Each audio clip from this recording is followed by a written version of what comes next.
free-spirited, outgoing, boisterous, open-hearted. This is who I was before my life changed and my world was flipped upside down. Growing up in the small town of Thunder Bay, Ontario, Canada, I thought my family was all that mattered or even existed in the world. My extensive Italian family filled with aunts, uncles, cousins, and of course, the most caring grandparents made my life full of love, full of laughter, full of the quintessential Italian foods like spaghetti, meatballs, sausages, and more. I thought that life could not get any better. Being the exuberant child I was, I made friends easily and was always willing to sing or dance for a crowd. I will never forget the fearlessness I felt as I gave a speech to a crowd of 200 people at my grandparents' 50th wedding anniversary party. The world was my stage, and I was always ready to perform. In the midst of my happiness, my parents asked me to come and talk to them. They said, "Allison, we have some exciting news. Dad is getting a new job and we are moving to Minneapolis. They have a huge mall and rides there." "Really?" I asked.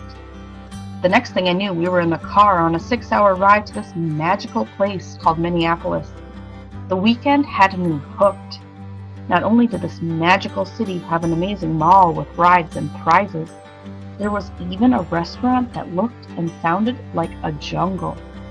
After, we toured our new house and I got to choose the room I wanted before my sister.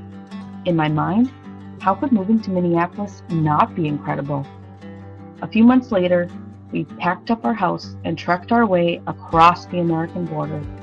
We said goodbye to our family, friends, and everything familiar.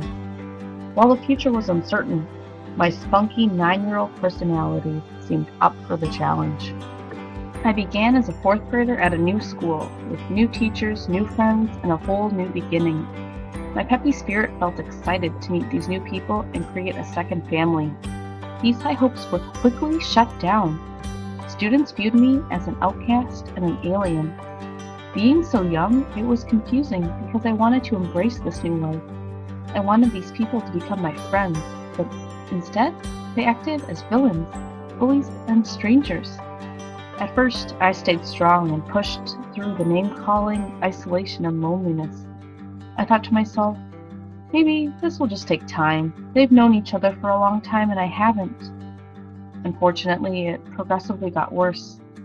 I don't know what was more dehumanizing, sharp pins hiding in my locker handle when I went to open it, or a table of boys laughing and making fun of my appearance at lunch. These events slowly started to dull my sparkle, and this protective shell started to grow around me. I couldn't understand what about me was so different. I was a brown-haired, brown-eyed white girl in a suburban school.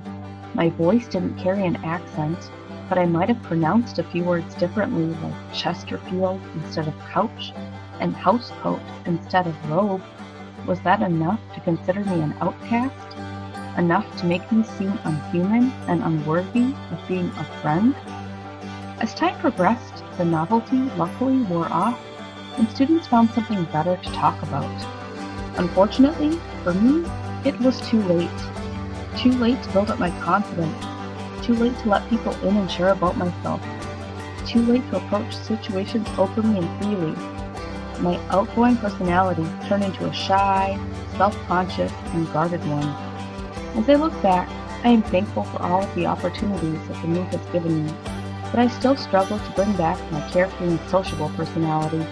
It takes time to trust and let people in for fear that I will get hurt or embarrassed.